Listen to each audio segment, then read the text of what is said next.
자, 360도 다면 평가. 다들 성장을 위한 도구라고 하잖아요. 근데 이상하게 이게 꼭 깊은 상처를 남길 때가 많단 말이죠. 왜 그럴까요? 오늘 이 문제 한번 제대로 파헤쳐 보겠습니다.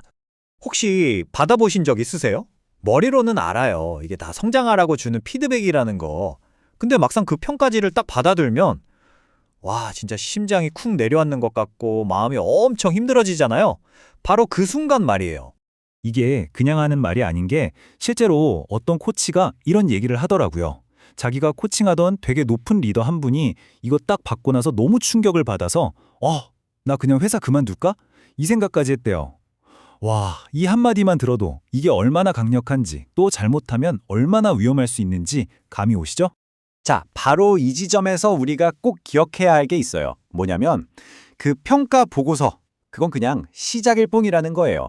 진짜 중요한 일은 그걸 다 읽고 난 그 다음부터 시작되는 거거든요. 여기 화면을 한번 보세요. 왼쪽에 보고서는 어때요? 그냥 딱딱한 글자잖아요. 누가 썼는지도 모르고 읽다 보면 막 혼란스럽기만 하죠. 근데 오른쪽의 대화는 완전 달라요. 살아 움직이고 얘기를 나누면서 오해도 풀고 오히려 신뢰가 쌓이기도 하고요. 그러니까 이제부터 우리는 읽는 것에서 이야기하는 것으로 생각을 확 바꿔야 합니다. 이게 그냥 대화하면 좋아요 이런 차원의 얘기가 아니에요. 아예 연구 결과가 있어요. 리더십이 진짜 성장했나 안 했나 이걸 가장 확실하게 예측할 수 있는 게 뭔지 아세요? 바로 피드백을 줬던 사람들이랑 직접 만나서 그 얘기를 나눴느냐 안 나눴느냐 바로 이거였다고 합니다. 엄청나죠? 아니 근데 왜 혼자 끙끙하는 게 그렇게 위험할까요? 그냥 혼자 생각하고 고치면 되는 거 아닌가? 왜 굳이 대화를 해야 하는지 지금부터 한 가지 사례를 보면서 확실하게 알려드릴게요. 자, 여기 미셸이라는 시니어 리더가 있어요. 이분이 다면 평가를 받았는데 보고서에 이런 내용이 있었던 거예요. 의사결정 능력에 좀 문제가 있는 것 같다는 식의 피드백이었죠. 자, 미셸은 이 피드백을 보고 어떻게 생각했을까요? 혼자서 막 고민을 한 거예요. 아, 내가 결정을 너무 느리게 하나? 더 빨리 해야 하나? 하면서 혼자 막 자책하고 스스로를 채찍질하기 시작한 거죠. 그런데 진짜 문제는 속도가 아니었어요. 나중에 용기를 내서 팀원들하고 이야기를 해보니까 팀원들이 바랐던 건 속도가 아니라 투명성이었던 거예요. 왜 그런 결정을 내렸는지 과정을 좀 공유해달라 이거였죠. 와, 만약에 미셸이 계속 혼자 끙끙 앓았다면 어땠을까요? 엉뚱한 데 힘만 쏟다가 결국 번아웃되고 말았을 거예요. 자, 그럼 미셸 같은 실수를 피하려면 어떻게 해야 할까요? 어떻게 하면 그 불편한 피드백을 가지고 성공적인 대화를 만들어낼 수 있을까요? 지금부터 그 방법을 아주 구체적으로 단계별로 알려드릴게요. 핵심 단계는 딱 5가지입니다. 한번 볼까요? 첫째, 무조건 감사로 시작하는 거예요. 일단 마음의 문을 여는 거죠. 둘째, 제가 보고서를 보니까 이런 점들이 있더라고요 하고 내가 뭘 느꼈는지 공유하고요. 셋째, 제일 중요한 건데 왜 그랬어요? 하고 따지는 게 아니라 어떻게 하면 더 잘할 수 있을까요? 하고 탐색하는 자세. 넷째, 내 뜻은 그게 아니었는데가 아니라 내 행동이 이런 영향을 줬구나 하고 결과에 집중하는 거.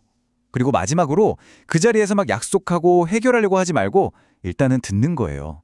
데이터를 모은다는 생각으로요. 그래서 대화를 딱 시작할 때 이렇게 한번 해보세요. 바꾸신데 시간 내주시고 또 솔직하게 의견 주셔서 정말 감사합니다. 덕분에 제가 뭘 잘하고 있고 뭘 고쳐야 할지 알게 됐어요. 일단 이렇게 시작하고요. 그 다음에 이 부분은 나중에 좀 더 자세히 여쭤보고 도움을 받고 싶은데 괜찮을까요? 하고 다음 단계를 예고하는 거죠. 그럼 상대방도 마음의 준비를 할 수 있겠죠? 근데 이때 절대로 하면 안 되는 질문이 있어요. 바로 이겁니다. 아니, 근데 왜 저한테 이런 점수를 주셨어요? 와, 이 질문을 듣는 순간 상대방은 바로 방어 모드에 들어가요.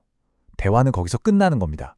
이런 질문 대신에 이렇게 물어보는 거예요.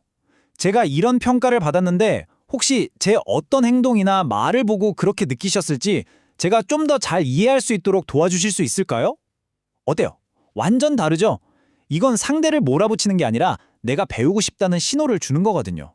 그리고 또 중요한 게 대화할 때 자꾸 제 의도는 그게 아니었어요 라고 변명하면 안 돼요. 내 의도가 뭐였든 간에 내 행동이 상대방에게 어떤 영향을 미쳤는지가 중요하거든요. 그래서 제 이런 행동이 구체적으로 어떤 영향을 주나요? 또는 언제 제가 이걸 특히 조심해야 할까요? 이렇게 물어보는 게 훨씬 더 생산적이에요. 꼭 기억하세요.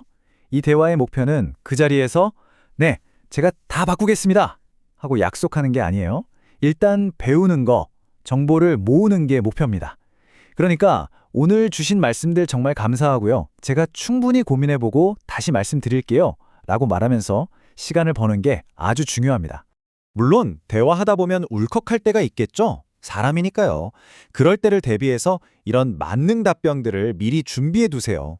예를 들면 그렇게 말씀해 주시니 감사합니다. 라든지 네, 이해하는데 큰 도움이 되네요.